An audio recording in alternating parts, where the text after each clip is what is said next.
अस्सलाम वालेकुम, नमस्कार, सत श्री अकाल एंड गुड इवनिंग। मैं हूं आरजू काज़मी और आप देख रहे हैं हमेशा की तरह पॉइंट ऑफ व्यू। आज जी हम ज़रा बात करेंगे आसिया इंद्राबी की। अभी थोड़ी देर पहले ही हमारी जो एक मिनिस्टर हैं श्री मज़ारी, उन्होंने प्रेस कॉन्फ्रेंस की है जिसमें आसिया इंद्राबी के बेटे भी उसमें शरीक थे और वो बता रहे थे कि किस तरह से उनको उनको अरेस्ट किया गया है, उनकी मदर को, और सारी कुछ स्टोरी, और उसको इस बात को पाकिस्तान जो है यूनाइटेड नेशन में लेकर जाने की भी बात हो रही है, जो कि उन्होंने बताई श्री मज़ारी साहिबा ने कि पाकिस्तान यूनाइटेड नेशंस में जाके और इस बात पे जोर लगाएगा कि और बात को करेगा कि आसिया इंद्राबी को रिलीज़ किया जाए और उनको जो है वो जो कैद में है उधर से उनको बाहर निकाला जाए। तो इसके लिए हम बात करेंगे। सबसे पहले जो गेस्ट हमारे साथ हैं, आप सब उनको जानते ही हैं। हमें जी पाकिस्तान से ज्वाइन किया है अब्दुल समद याकूब साहब ने। थैंक यू सो मच समझ के आपने ज्वाइन किया।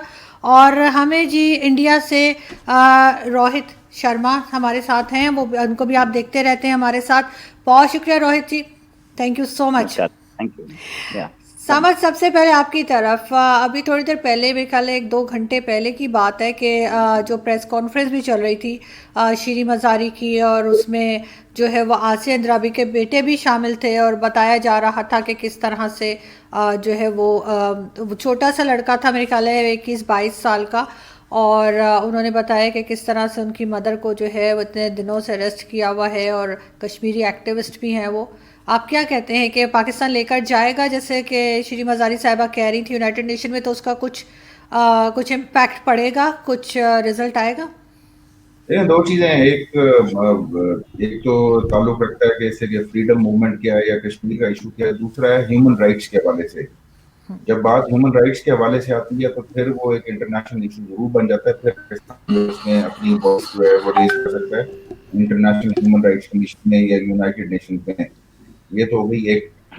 अब जहाँ तक मुझे, मैं प्रेस कॉन्फ्रेंस को मैं नहीं सुन सका क्योंकि मैं खुद आज इस्लामाबाद नहीं हूँ और काफी बिजी था। लेकिन जो उनके बेटे के हवाले से मुझे थोड़ी बहुत इंफॉर्मेशन मिली है वो यही के स्टूडेंट हैं, क्योंकि इस्लामाबाद यूनिवर्सिटी में ही स्टूडेंट है। और श्री मज़ारी ऑल्दो के वो बड़ी एक लिबरल सी खातून है, लेकिन ह्यूमन राइट्स के हवाले से इस तरह की इशूज रेज करती रहती हैं। और खैर हमारा तो जो भी प्रो पाकिस्तानी कश्मीरी है, नेचुरली पाकिस्तान उसके लिए उसके साथ खड़ा है, उसके लिए आवाज उठाता है। ये तो अंडरस्टूड सी बात है कि शुरू से ही जो प्रो पाकिस्तानी कश्मीरी है वो चाहता है कि कश्मीर जो है ना वो पाकिस्तान में मर्ज हो या आज़ाद हो। उसके लिए पाकिस्तान हर सतह के ऊपर आवाज उठाता रहता है। सही, बिल्कुल जी। रोहित, आपने जैसे बात सुनी समझ की, लेकिन ये कि ये कोई पहली बार नहीं है कि किसी इस तरह से किसी एक्टिविस्ट को जो है वो बंद किया गया हो, या बाहर आने से मना किया गया हो, जेल में बंद किया हो, चाहे हाउस अरेस्ट किया गया हो। ये चीज़ हम देखते रहते हैं जम्मू कश्मीर की। तो क्या क्या सुनेंगे आपके, क्या समझते हैं आपके, जो पाकिस्तान कह रहा है कि हम यूनाइटेड नेशन में जाएंगे और आसिया इंद्राबी के केस को लेकर जाएंगे, तो उससे क्या होगा? दोनों कंट्रीज़ के टर्म्स और ज़्यादा ख़राब होंगे और ज़्यादा टेंशन बढ़ेगी? क्या लग रहा है आपको? मैडम, अब टर्म्स और ज्यादा खराब होने का स्कोप कहाँ रह गया है? पहले ही पाकिस्तान की तरफ से इतना कुछ हो चुका है कि अब तो मुझे लगता है कि वी आर रॉक बॉटम पे पहुंच चुके हैं। अब उसके नीचे तो हमें खुदाई करनी पड़ेगी, then we'll have to enter. तो पोजीशन है कि आप बुरहान वानी ट्रेन चलाते हैं, शिरीन मज़ारी बोलती है दुख्तरान मिल्लत जो कि एक टेररिस्ट ऑर्गेनाइजेशन है, उसकी चीफ को लेकर के आप जाएंगे यूएन में। भाई, एक टेररिस्ट ऑर्गेनाइजेशन डिक्लेयर हो चुकी है, उस टेररिस्ट ऑर्गेनाइजेशन की चीफ को अगर अरेस्ट किया हुआ है तो उसमें कुछ गलत हो तो बताइए। आप यूएन में जाएंगे supporting a terrorist, again you will prove कि आप एक टेररिस्ट कंट्री हैं। आसिया इंद्राबी जो कि दुख्तरान मिल्लत की चीफ हैं, दुख्तरान मिल्लत के टेररिस्ट ऑर्गेनाइजेशन नहीं है। इससे पहले आप बुरहान वानी ट्रेन चला चुके, उससे पहले आपके प्राइम मिनिस्टर बोल चुके we were sending terrorist to Kashmir, उससे पहले आपके फॉर्मर प्राइम मिनिस्टर बोल चुके कि how can we allow terrorist to go and kill 200 people in Mumbai. तो इसमें और कितने प्रूफ चाहिए? डोजियर उसके बाद दे दिया कि इंडिया हमारे टेरर फैला रहा है। अरे भाई, अलग consistency, there to be some consistency in the statements. एक तरफ एक आदमी बोल रहा है कि हम टेरर भेज रहे हैं, दूसरी तरफ बोल रहे हो कि इंडिया टेरर भेज रहा है, राइट? और तीसरी चीज कि यू आर ओपनली सपोर्टिंग। अब यूएन में जा सकते हैं तो जाएं, हमें कोई प्रॉब्लम नहीं है, एफएटीएफ सामने खड़ा है, उसी एफएटीएफ को देख करके आपने लखवी को अरेस्ट किया है, वरना लखवी तो बहुत साल से घूम रहा था। ऐसा कौन सा नया एविडेंस आपको पिछले 3 महीने में मिल गया जो आपने लखवी को अरेस्ट कर लिया? You have all the evidences, you have everything in your hand, लेकिन आप एफएटीएफ को दिखाने के लिए कर रहे हैं। तो एक बार चले जाइए, यही केस आपके खिलाफ एफएटीएफ में चला जाएगा। हिम्मत है तो जाएं। तो वो प्रेस कॉन्फ्रेंस कर ली है। शरीन मजारी जी बड़ी काबिल लेडी हैं और मतलब एक मिनिस्टर हैं, तो मिनिस्टर तक कितने लोग पहुंच पाते हैं? ठीक है, उनकी काबिलियत पे किसी को शक नहीं है, but the kind of statement she is making वो इस तरीके का है कि दूसरे कंट्री का टेररिस्ट है। ठीक है, फाइन, वेरी गुड, वो हमारे लिए फ्रीडम फाइटर है, राइट। तो करीमा बलूच का क्या? राइट, करीमा बलूच को भी आप बोलिए फ्रीडम फाइटर है, राइट। तो ये डबल स्टैंडर्ड्स जो पाकिस्तान के हैं, इसी की वजह से इंडिया और पाकिस्तान में अब तो मुझे लगता है कि मतलब वो हालत आ गई कि अब फर्क भी नहीं पड़ता एक दूसरे कंट्रीज को। इंडिया कुछ बोले, पाकिस्तान कुछ बोले, कोई फर्क नहीं पड़ता, ठीक है, बोलता रहता है, हार्डली मैटर्स, चले जो, क्या फर्क पड़ रहा है, ठीक है। अभी हाल में ही हमारे यूएन में जो चीफ हैं तिरुमूर्ति जी, उन्होंने एक इंटरव्यू दिया और उन्होंने ये बोला कि जो यूएन में डोजियर दिया गया पाकिस्तान की तरफ से, वो द हिंदू न्यूज़पेपर को उन्होंने इंटरव्यू दिया था, रिटन इंटरव्यू था। तो उन्होंने बोला कि वो डोजियर को किसी ने एक्सेप्ट नहीं किया, अभी तक किसी का रिएक्शन नहीं है उस डोजियर पे, तो उस डोजियर की हम चिंता ही क्यों करें? कोई nobody has bought that idea of that dossier. In fact, the details तो दूर की बात, वो आइडिया ही किसी ने नहीं खरीदा है। तो ठीक है, राइट, जाना चाहती हैं जाएं मजारी मैम, हमें कोई प्रॉब्लम नहीं है। we'll see to it in the UN, we are also ready for that. Sorry मैं आपको इंटरप्ट कर रहा हूँ, किसी एक बात पे हम आ जाएं, कोई कॉमन डेफिनेशन बना देते हैं टेररिस्ट की, और क्योंकि यूनाइटेड नेशन तो अभी तक किसी एक डेफिनेशन पे इत्तेफाक नहीं कर सका कि टेररिज्म क्या होगी, ठीक है। तो हम कोई आप और मैं तय कर लेते हैं कि फ्रीडम फाइटर क्या होता है और टेररिस्ट क्या होता है। तो इस एक बात पे आ जाते हैं, फिर भगत सिंह से शुरू करते हैं कि भगत सिंह टेररिस्ट था या फ्रीडम फाइटर था। करीमा बलोच को आप फ्रीडम फाइटर कह रहे हैं, ठीक है। अब इसी तरीके से डॉक्टर अल्लाह नजर बलोच हो गया, हमारी तरफ से अगर हो गया, या मैं अगर उठ के, क्योंकि मेरा ताल्लुक, मैं इस्लामाबाद में रहता हूँ लेकिन मेरा ताल्लुक तो साउथ पंजाब से है, मैं कोई स्टेट तो डिमांड नहीं कर रहा, बट मैं अपना प्रोविंस जरूर डिमांड करता हूँ कि भाई मेरा भी एडमिनिस्ट्रेटिवली एक सूबा होना चाहिए। क्योंकि देखें, ये सारी बातें होती हैं, इंडिया ने एडमिनिस्ट्रेटिवली सूबे बनाए, तो अब आप बता देंगे भाई इसको, आसिया अंद्राबी को अगर नेशनल इन्वेस्टिगेशन एजेंसी ने, एनआईए ने, आपकी लोकल ऑर्गेनाइजेशन ने, जो आपकी अथॉरिटी है, उसने अगर डिक्लेयर कर दिया इसको टेररिस्ट, तो क्या वो टेररिस्ट हो गई? तो इस तरह के तो बलोचिस्तान के सारे लोग, फिर हमने फ्रीडम फाइटर्स को टेररिस्ट डिक्लेयर किया हुआ है जिनको आप सपोर्ट करते हैं। तो या तो किसी कॉमन टर्म्स पे आ जाए, तो फिर शायद सोल्यूशन की तरफ भी निकल जाए हम कि भाई यार ये टेररिस्ट हैं और ये जो होंगे वो फ्रीडम फाइटर्स होंगे। जी रोहित, लेकिन ऐसा सुनने में अच्छा नहीं लगता कि हर किसी को जो है वो टेररिस्ट डिक्लेयर किया जाए। और इस तरह आप ये कह सकते हैं कि हाँ, एक्टिविस्ट ज़रूर हैं, उनके लिए हमेशा एक्टिविस्ट ही, मैंने तो पढ़ा लिखा जहाँ पे भी लिखा गया है एक्टिविस्ट लिखा गया है, टेररिस्ट तो अभी तक शायद इंडिया ने भी नहीं कहा है आसिया अंद्राबी को। नहीं, डिक्लेयर किया उन्होंने, उसकी डॉक्टराने अच्छा? मिल्लत को टेररिस्ट डिक्लेयर किया हुआ है। देखिए, एक टेररिस्ट ऑर्गेनाइजेशन का चीफ जो है वो सूफी संत तो नहीं हो सकता, राइट। अब जहां तक बात है, मेरा ताल्लुक यूपी से है, और यूपी में कहते हैं नकती सास बेशर्म जमाई कभी न छूटे आवाजाई। तो जब जहां पे सास भी ऐसी ही हो और जमाई भी ऐसा ही हो, तो वो आना जाना चलता रहता है। अच्छा, इस डेफिनेशन में मैं बात कर रहा था कि भाई डेफिनेशन जब आपने किसी आदमी को कोर्ट में प्रोड्यूस किया, इसको कुलभूषण जाधव की बात ले लीजिए, वो टेररिज्म कर रहा था, राइट। तो कोर्ट ने पूछा होगा ना कि ये टेररिज्म होता क्या है जो आप लेके आए हैं मेरे पास, तो कोई टेररिज्म की डेफिनेशन दी गई होगी।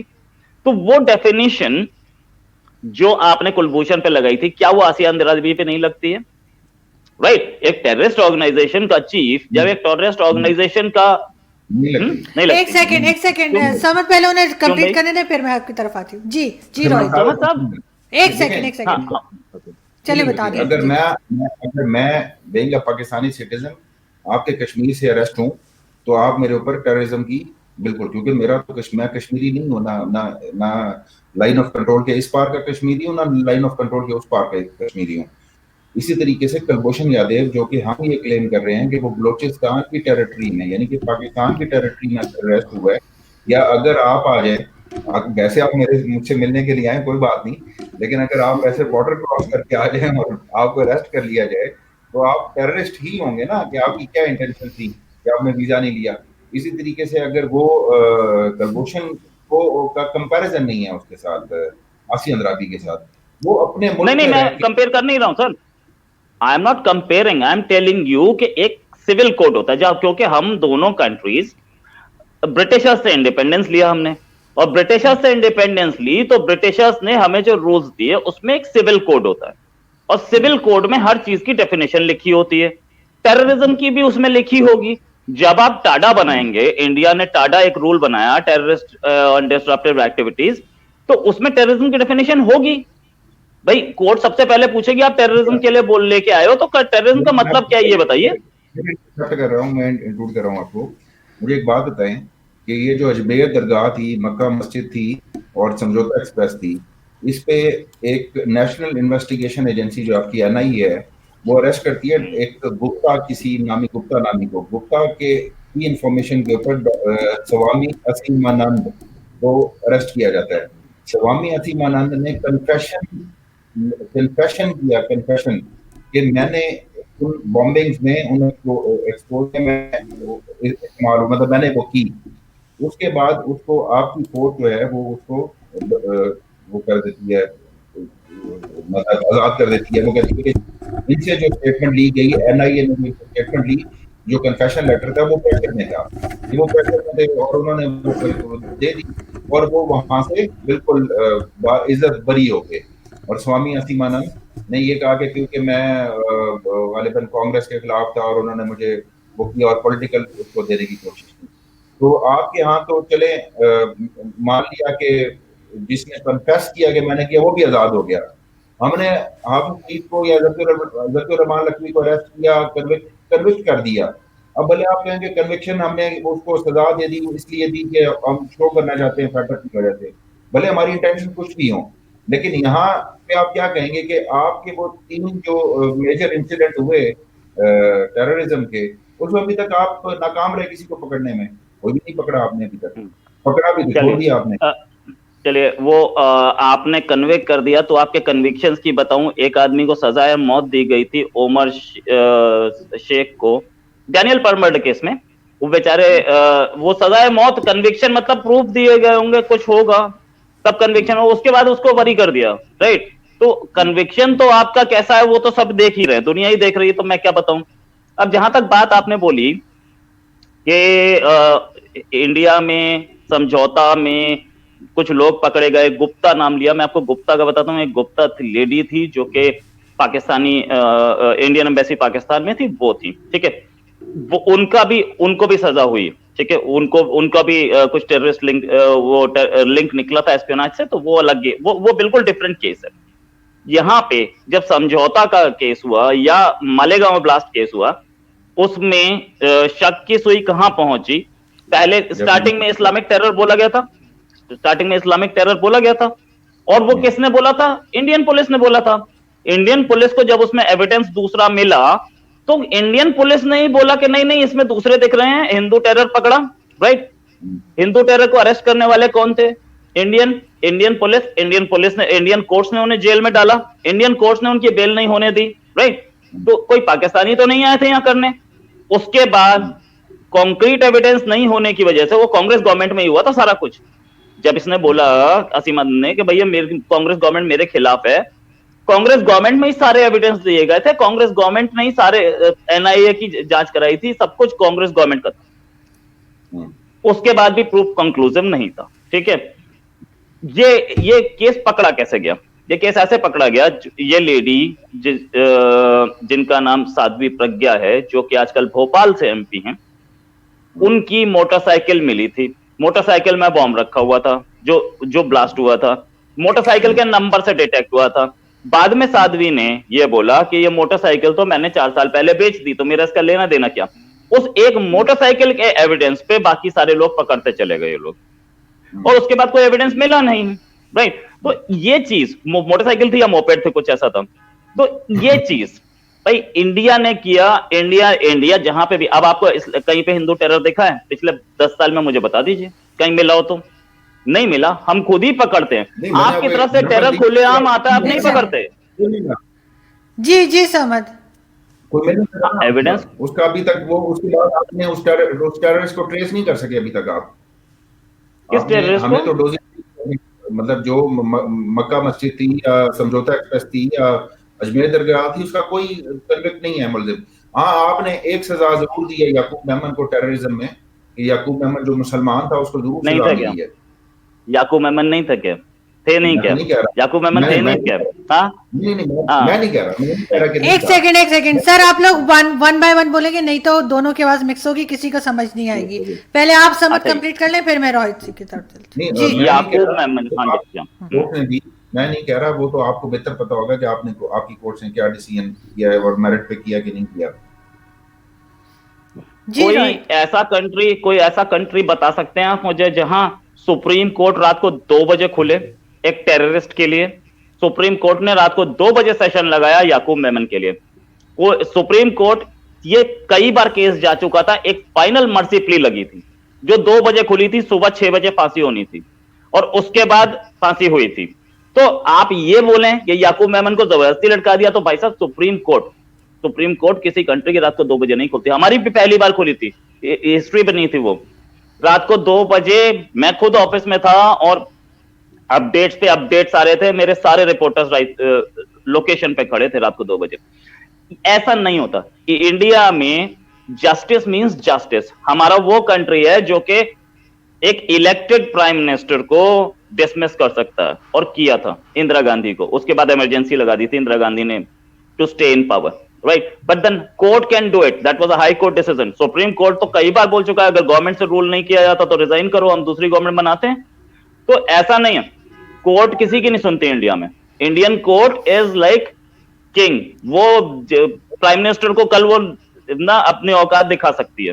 तो ऐसा ना सोचें, हमारे यहाँ जस्टिस होता है। और आपको एक चीज और बता दूं, समझौता वाले केस में जो आपने बोला कि समझौता वाले केस में हमने किसी को नहीं पकड़ा, देखिए हमने लोग पकड़े और पकड़ के उनको भेजा, उनको कोर्ट के सामने खड़ा किया।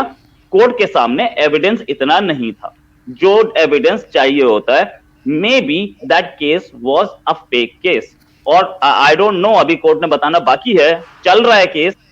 दोनों लोगों को बेल पे छोड़ा गया है। एक कर्नल साहब थे उसमें, कर्नल साहब has joined the army back, क्योंकि कोर्ट ने उन्हें छोड़ा है, राइट? तो इसमें अगर पकड़े गए तो they will be given punishment, there is no problem. लेकिन समझ एक चीज मैं कहूंगी कि कोर्ट्स ने तो हमारी भी जो था sitting prime minister Nawaz Sharif को डिसमिस किया था रिसेंटली। तो ऐसी तो बात नहीं है कि हमारी कोर्ट्स कुछ काम नहीं कर रही। तो वो सिटिंग प्राइम मिनिस्टर, वो कोर्ट जिसके चीफ जस्टिस को कॉलर से पकड़ के बाहर मारते हुए ले गए थे, वही वाला कोर्ट थी क्या? जी, उसका मैं आपको एक बात बताता चलूं। अपनी पाकिस्तान दुनिया की हिस्ट्री में एक चीफ जस्टिस को 2 बार डिसमिस नहीं किया गया। It happened only in Pakistan, और 2 बार रीइंस्टेट नहीं हुआ। तो ये दुनिया की हिस्ट्री में पहला चीफ जस्टिस था जिसको 2 बार डिसमिस किया गया और दोनों बार रीइंस्टेट किया गया। लेकिन खैर, कोर्ट्स का जहां तक जो हायर कोर्ट्स का मैटर है, वो तो डैनियल पर्ल ने को अगर सुप्रीम कोर्ट ने, हमारी हायर जुडिशरी ने अगर उसको छोड़ दिया, और इसी तरीके से फिर आसिया बीबी को भी छोड़ दिया, जो आसिया ब्लास्फेमस केस में थी, ब्लास्फेमस केस में जिसमें ये कोई इशू हुआ था, तो उसको भी फिर जस्टिस मिला। हम तो ये कहते हैं कि आसिया बीबी को जस्टिस मिला। अगर आसिया को जस्टिस मिला तो हम ये कहते हैं कि डैनियल पर्ल को भी जस्टिस मिला। ये नहीं कहूंगा कि भुट्टो को जस्टिस मिला। भुट्टो का मैं आज भी नहीं कहूंगा कि जुडिशियल मर्डर था, ठीक है? तो कोर्ट्स कहीं भी आपकी हो कि हमारी हो, अगर आप उनको कहें कि जी 100% होती है, नहीं, इस तरह नहीं होता।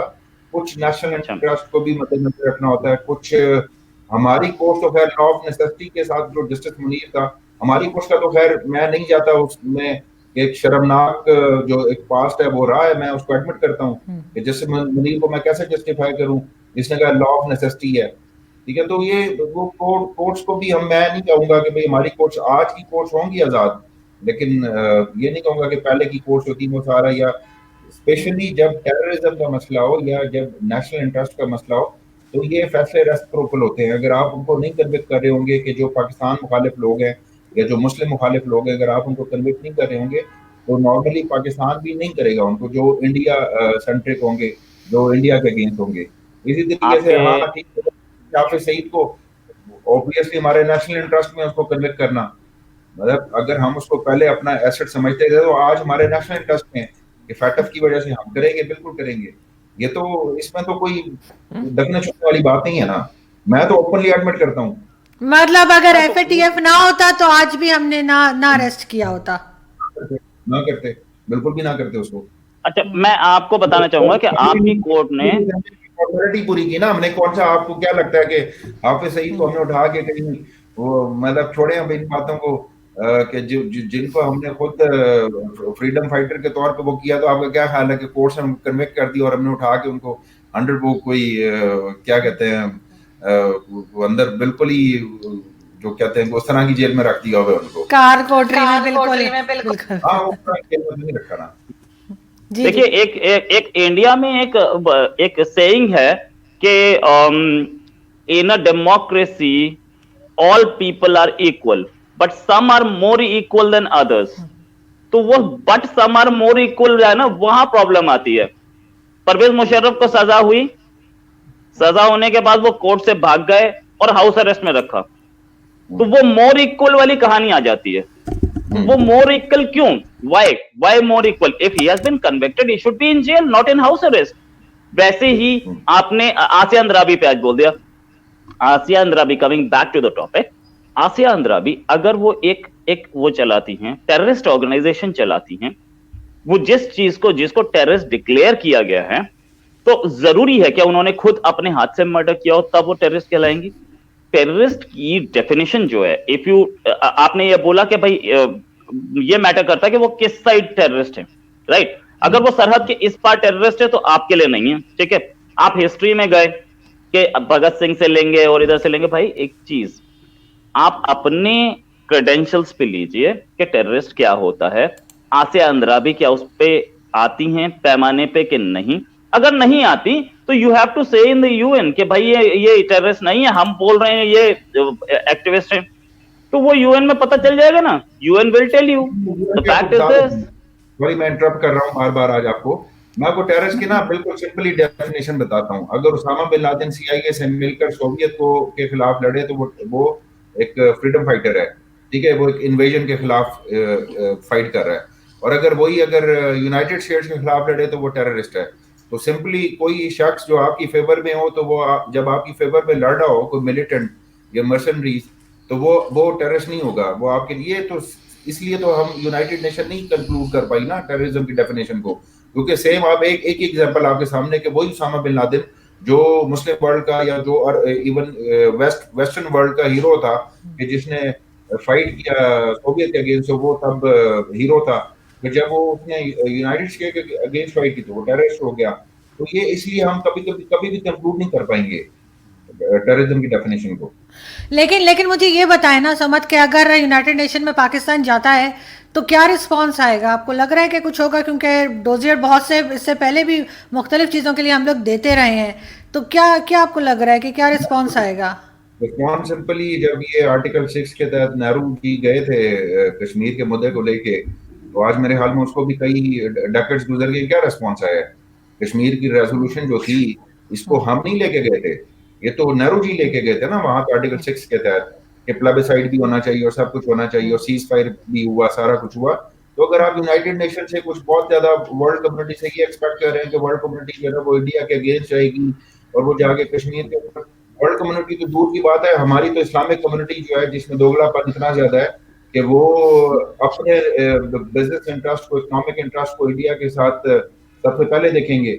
और यही चीज आज हम फेस कर रहे हैं। और इसी वजह से शाह महमूद ने कहा था, शाह महमूद कुरैशी ने जो स्टेटमेंट, ब्लंट स्टेटमेंट दे दी थी जिसके ऊपर थोड़े हालात खराब हो गए, तो बात तो ठीक कही थी उन्होंने कि भाई वो अगर आप ओआईसी में या अगर या अरब कंट्रीज को डिसाइड करना होगा कि वो हमारे साथ कश्मीर इशू पे खड़े हैं कि नहीं खड़े, लेकिन बात यह कि पाकिस्तान तो अभी तक कश्मीर को लेके अपने मुद्दे पे खड़ा है ना, कोई खड़ा हो या ना खड़ा हो, कोई तो है जो कश्मीरियों के साथ खड़ा है।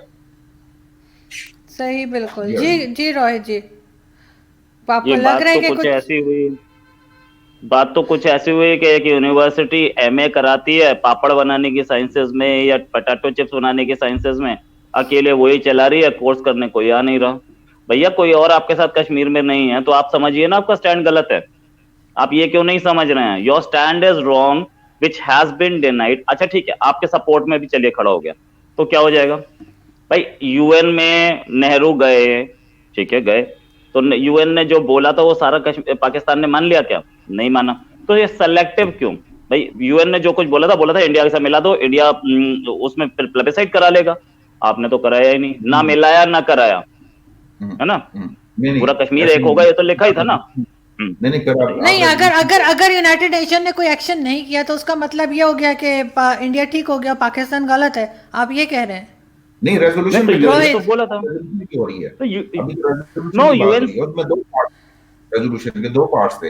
एक था सीज फायर कि जो वो वॉर जो लड़ी जा रही थी, जो यहाँ से गए थे, जाहिर बात है 1948 में जो सीज फायर हुआ, एक पहलू उसमें है। दूसरा पहलू ये है कि जो लाइन ऑफ कंट्रोल जिसके पास जो कब्जा आ गया, पाकिस्तान ने तो कब्जा किया, बिल्कुल मैं मानता हूँ कि किया, कि जाहिर बात है वो कश्मीर तो आजाद था, वो तो हरि सिंह के तहत था। तो जो एरिया हमारे पास रहा वो लाइन ऑफ कंट्रोल हो गया। उसके बाद क्या कहा गया कि आप प्लेबिसाइड करवाएंगे, और प्लेबिसाइड जो करवाएंगे लोकल एडमिनिस्ट्रेशन के थ्रू, जिसमें दोनों की फोर्सेस नहीं होंगी। अब मसला क्या है कि पाकिस्तान, इंडिया ये कहता है कि पाकिस्तान अपनी फोर्स पीछे हटाए, और हम ये कहते हैं कि इंडिया अपनी फोर्स निकाले ताकि इंडिपेंडेंट रेफरेंडम हो या प्लेबिसाइड हो, जो कि नहीं होना। पाकिस्तान पीछे नहीं हटा। इंडिया की ये बात तो ठीक है मानने के लिए कि पाकिस्तान अगर पीछे जाएगा तो मैं प्लेबिसाइड कराऊंगा ना, आर्मी पीछे लेके जाए। तो जब पाकिस्तान नहीं लेके जाएगा तो प्लेबिसाइड भी नहीं होगा। तो उसमें क्या होता रहेगा कि वो कश्मीरियों पे वही हम आवाज उठाते रहेंगे, अभी कश्मीरियों पे जुल्म हो रहा है। तो देखना तो ये है कि कश्मीरी तो अभी तक, वो तो बेचारे अभी तक इस पे नहीं आ सके ना, कि लड़ाई तो इंडिया पाकिस्तान की हो रही है, कि वो आजादी चाहते हैं नहीं चाहते, ये तो डिसाइड प्लेबिसाइड करेगा। कि आइदर नेहरू जी को बड़ा कॉन्फिडेंट था कि नेहरू जी ये समझते थे कि जो कश्मीरी हैं वो इंडिया के साथ जाएंगे। ये यही है ना, रोहित का भी वो प्लेबिसाइड को क्लेम करते थे कि उनका ख्याल था, उनका कॉन्फिडेंट था उनके ऊपर। लेकिन ऐसा नहीं हुआ, क्योंकि शेख अब्दुल्ला नेहरू जी के दोस्त थे, और उनके बच्चे की फीस भी एमबीबीएस की वो नेहरू जी पे करते रहे थे। बहरहाल खैर, ये तो वो बातें हैं कि हम उसके आगे बढ़ ही नहीं पा रहे, कि अगर कुछ हो भी गया तो किसी नए सोल्यूशन की तरफ आ जाते हैं, कि चले उसको खत्म कर लें, कि वो अब प्रैक्टिकल नहीं रहा, अगर नहीं हो सकता रेजोल्यूशन को भी छोड़ दें, किसी जगह पे जाके हम कश्मीरियों को ऑन बोर्ड लेके आज हम बैठे और उनको कहेंगे यार ये फॉर्मूला है आज के प्रैक्टिकल उसमें।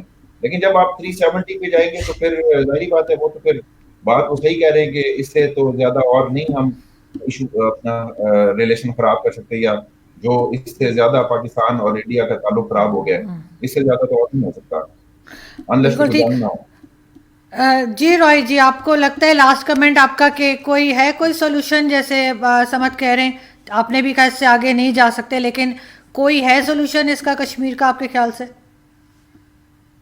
कश्मीर का सॉल्यूशन तो जो है उसको दोनों कंट्रीज मानने के लिए तैयार नहीं है। देखिए ये बात तो नेहरू ने ही बोल दी थी कि कश्मीर का इंडिपेंडेंस तो हम कभी नहीं देंगे, फ्रैंकली स्पीकिंग। उन्होंने खुद बोला कि Kashmir either has to be with India और विद पाकिस्तान। अगर उसे इंडिपेंडेंस दी तो वहां पर अमेरिका, सोवियत यूनियन, चाइना सब अपना बेस बनाने के चक्कर में लग जाएंगे, और it will be even worse than Afghanistan. और अगर किसी ने बना दिया, सपोजिंग अमेरिका ने ही बेस बना लिया, तो अमेरिका पे आप ट्रस्ट नहीं कर सकते। अमेरिका तो वही कंट्री जिसने सद्दाम हुसैन को हथियार दिए थे, और उसके बाद सद्दाम हुसैन को क्या किया सबको पता है।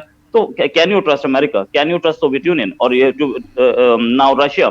तो वहां पे इंटरनेशनल कम्युनिटी, इंटरनेशनल वॉर बन जाए, इंटरनेशनल वॉर स्टेशन बन जाए, तो उससे बेटर ये है कि either of the countries should have it. Either of the countries में कौन कॉम्प्रोमाइज करने के मूड में है? क्योंकि आपने इतना इनकलकेट कर दिया है अपनी पब्लिक में कि भाई ये कश्मीर हमारा है, और हमने इतना इनकलकेट कर दिया अपनी पब्लिक में कि भाई कश्मीर हमारा है, तो दोनों साइड से नहीं हो सकता। एक ऑप्शन बचता है, जो सीज फायर लाइन है, जो पहले सीज फायर लाइन कहलाती थी अब लाइन ऑफ कंट्रोल कहलाती है, उसको आप बॉर्डर बना दो। उसको इसीलिए लाइन ऑफ कंट्रोल बोला गया ना, शिमला एग्रीमेंट में इसीलिए उसको बोला गया कि भाई आगे फ्यूचर में बॉर्डर बना देंगे। अब प्रॉब्लम ये है कि अगर उसको बना दिया तो क्या आप लोग मानेंगे? मुझे नहीं लगता पाकिस्तान इसमें मानने वाला है, क्योंकि पाकिस्तान ने इतना, not because of this government or the previous government. This started with Ziaul Haq, where आपकी आर्मी में जो मेस हुआ करते थे जिसमें आराम से शराब मिला करती थी, और ऑफिसर्स ब्रिटिश स्टाइल में, हमारी आर्मी में अभी है, ब्रिटिश स्टाइल में अपना शराब पीते थे, अल्कोहल वाज कॉमन। उसके बाद जियाउल हक साहब ने उसको ऐसा इस्लामाइज किया कि साला शराब तो भूल ही जाइए आप, 5 बार नमाज पढ़ने वाले को प्रमोशन मिलना शुरू हो गया। भाई आर्मी में 5 बार नमाज पढ़ने वाले को प्रमोशन, क्या आप क्या वो कोई चर्च वर्च चलाएंगे, उससे मस्जिद चलवाएंगे क्या? तो देन दिस थिंग, अब सिचुएशन ये आ गई कि आपका 3 दिन पहले एक आर्मी का कर्नल एक आदमी को, यूएन के एम्प्लॉय को कन्वर्ट करता हुआ कांगो में पकड़ा गया, ठीक है, उसके खिलाफ इंक्वायरी। अरे यार, मतलब इस्लामाइजेशन, क्या आपकी आर्मी इस्लाम के लिए है तो जाकर के क्यों पैलेस्टीन में नहीं लड़ती है? पैलेस्टीन में लड़े ना, जहां के लिए आप इतना स्ट्रॉन्ग स्टैंड लेते हैं। तो आपने आर्मी और एयरफोर्स भेजिए, उसको पहले फ्री कराइए। No, because the army is now chase to Islam just because they want to remain in power, that's it. वो एक जियाउल हक साहब ने भी तो यही किया था ना, अपनी पावर को लेजिटिमाइज करने के लिए इस्लाम का दामन थामा था। तो इसके अगर आप इन बेसिस पे, अगर इंडिया ऐसे ही आर्मी चलाने लगे कि जय श्री राम बोलना पड़ेगा पूरी आर्मी को, तो फिर तो हो लिया काम, फिर कैसे चलेगा? तो ऐसे नहीं होता। आर्मी कभी भी कम्युनल लाइंस, रिलीजियस लाइंस पे नहीं चलती। और अब आर्मी के जितना स्ट्रांग होल्ड है, और वो लोग जो 5 बार नमाज पढ़ते रहे हैं, क्या वो बोल देंगे कि हम कश्मीर छोड़ देंगे? Impossible. So there has to be a radical change in Pakistan. India में भी चाहिए वो रेडिकल चेंज, बट पाकिस्तान को बहुत ज्यादा चाहिए, क्योंकि पाकिस्तान में बच्चा बच्चा उस चीज को, कश्मीर को अपना मानता है अपना। जी समद, आपका लास्ट कमेंट, आप रिप्लाई करेंगे? जी बिल्कुल। एक तो उन्होंने जियाउल हक का नाम लिया, मैंने नाम लिया जियाउल हक का, मेरे मुंह का टेस्ट ही खराब हो गया, मेरा वजन टूट गया। जियाउल हक वाज द पर्सन जिसने सबसे ज्यादा पाकिस्तान को नुकसान पहुंचाया। जियाउल हक के बारे में आप कह रहे थे कि वो शराब नहीं मिलती थी या वो मैस में नहीं मिलती थी, लेकिन वो 7 अप की बोतल में, वो 7 अप की बोतल में कि आप उसको ना दें और दें, ठीक है। जियाउल हक ने कश्मीर, वो फलस्तीनियों के लिए या फलस्तीन में जंग लड़ी, बिल्कुल लड़ी, जब वो खुद कर्नल या ब्रिगेडियर कर्नल था गालिबन, वो जॉर्डन में था, और उसने फलस्तीनियों को मारने के लिए लड़ी जॉर्डन के साथ मिलकर, क्योंकि इसराइल को वो शिकायत थी। तो जो जियाउल हक की बात आएगी उसमें तो फिर मैं बिल्कुल ओपनली बात करूंगा ना, क्योंकि वो तो एक ऐसा शख्स था कि जिसने मुल्ला मिलिट्री अलायंस भी कायम किया, और जिसने ये इस्लामाइजेशन के नाम पे और ये सब कुछ किया। तो हम जियाउल हक को कभी भी जस्टिफाई नहीं करते, ठीक है। वो तो जो हमारा, ऑल्दो के वो इंटरनल मैटर जरूर है, लेकिन फिर वो उसमें जियाउल हक के बारे में तो हम ओपनली बात करते हैं कि जिसने इस्लाम को सबसे ज्यादा एक्सप्लॉइट किया, जिसने इस्लाम के नाम पे, मैंने आपको कहा कि आप शराब को शराब की बोतल में बेचेंगे तो वही पिएगा जो शराब पीने वाला है, ठीक है। जो लेकिन उसने क्या किया कि वो एक शराब को 7 अप की बोतल में, यानी इस्लाम को एक ऐसी उसमें देना चाहता, नॉन इस्लाम को एक ऐसी चीज में देना चाहता था कि गैर इस्लामी चीज भी आप इस्लाम समझ के एक्सेप्ट करें। तो जो उसने इस्लाम बनाया था या जो उसका इस्लाम था, वो बेसिकली इस्लाम नहीं था। तो ये तो आप छोड़ देना जियाउल हक को, उसको तो आप दफा ही करें उसको। वो तो हमें भी बिल्कुल पसंद नहीं है। तो बिल्कुल यहाँ पे समझ ये भी तो बताइए ना, जैसे उन्होंने कहा कि लास्ट कमेंट आपका कि क्या सॉल्यूशन है हमारे पास इन सब बातों का, कि कश्मीर का, या हम यही देखते रहेंगे कि कभी कोई अरेस्ट हो रहा है, कभी कोई कश्मीर का लीडर अरेस्ट हो रहा है, और कभी किसी को टेररिस्ट, कभी किसी को, हो सकता है हो भी बात लोग, मैं किसी को क्या जानूं कि मैं उनके बारे में सफाइयां दूं, लेकिन फिर भी ये चीज़ कब तक चलेगी? देखें, रोहित की एक बात से बिल्कुल इत्तेफाक करूंगा कि उन्होंने कहा कि जब हमने कश्मीरियों की बात की या लाइन ऑफ कंट्रोल की बात की, तो हमने कहा कि इंडिया पे, कश्मीर पे कब्जा इंडिया का है, और इंडिया कहता है कि पाकिस्तान ऑक्युपाइड कश्मीर। अब अगर हम लाइन ऑफ कंट्रोल को बॉर्डर बनाने की बात भी करेंगे, तो इंडिया किस मुंह से अपने लोगों को ये कहेगा कि मैंने पाकिस्तान के कब्जे को तस्लीम कर लिया, क्योंकि वो तो नहीं मानता पाकिस्तान के कब्जे को तस्लीम करना, कि वो तो कहेगा कि मैं लड़ूंगा चाहे 100 साल लड़ूं। इसी तरीके से पाकिस्तान कैसे कहेगा कि मैंने, जिसको मैं ये कहता था कि हम कश्मीर आजाद कराएंगे 73 ईयर से, और हमने वो नॉन स्टेट एक्टर्स को तो 1947 में भेज दिया था वहां, तो हम किस तरह से उसे पीछे भेजे। और आसिया अंद्राबी की मिसाल आपके सामने है, जब हमने ये मुजाहिदीन को, ये अली गिलानी को, सबको, तो मैटर जो है वो सॉल्व होने की बजाय वो एक यानी कि ईगो का मसला बना हुआ है कि हम पीछे क्या मुंह दिखाएंगे, कि जब हमने इतना बड़ा क्लेम कर लिया या इतनी हमने वो की, तो हम इसको कैसे कंक्लूड करें। तो ये जो इतनी बड़ी आग लगी है उसको इस तरीके से तो मुशर्रफ के दौर में होने लगा था, खुर्शीद महमूद कसूरी जब फॉरेन मिनिस्टर था, तो इसके 3 पार्ट्स डिसाइड हो गए थे कि कुछ को थोड़ा इंडिपेंडेंट एडमिनिस्ट्रेटिवली आप इंडिपेंडेंट कर दें कि वो रूल इंडिपेंडेंटली रूल करें, और लाइन ऑफ कंट्रोल को आप इररिलेवेंट कर दें कि लाइन ऑफ कंट्रोल वो बॉर्डर भी ना हो, कश्मीर में कोई अलहदा से कोई हुकूमत हो जिसमें पाकिस्तान भी इंटरफेयर ना करे और वो भी इंटरफेयर ना करे। तो लेकिन वो नहीं हो सका, जब वो नहीं हो सका तो जो ये आखिरी बात करूंगा कि जो मुझे नजर आता है पर्सनली, जब ये 370 के बाद और अभी ये सब जुडिस मामला, ये 370 का इसके फेट तो डिसाइड करेगा सुप्रीम कोर्ट इंडिया की, लेकिन उसके बाद जब ये हो जाएगा 370 सुप्रीम कोर्ट से आ जाएगा, तो अल्टीमेटली रोए की बात पे जाना पड़ेगा। मुझे जो लगता है, ये मेरा जाती पर्सनल ओपिनियन है, कि वही आप 20 साल और रोलेंगे, 20 साल बाद आप जाके उसको लाइन खींच देंगे, उसको इंटरनेशनल बॉर्डर डिक्लेयर कर देंगे। ये मेरी पर्सनल ओपिनियन। बिल्कुल ठीक। थैंक यू सो मच आप दोनों का कि आपने ज्वाइन किया, और आज जैसे कि न्यू ईयर के बाद फर्स्ट शो है आप लोगों के साथ, तो happy new year to both of you. And I hope कि दोनों देशों में, दोनों मुल्कों में जो है वो सिचुएशन अच्छी हो। नेक्स्ट ईयर जो अभी नया साल शुरू हुआ है उसमें हम कुछ अच्छा ही देखने को मिले हमें। बहुत शुक्रिया, thank you so much. Thank you, नमस्कार। Thank you.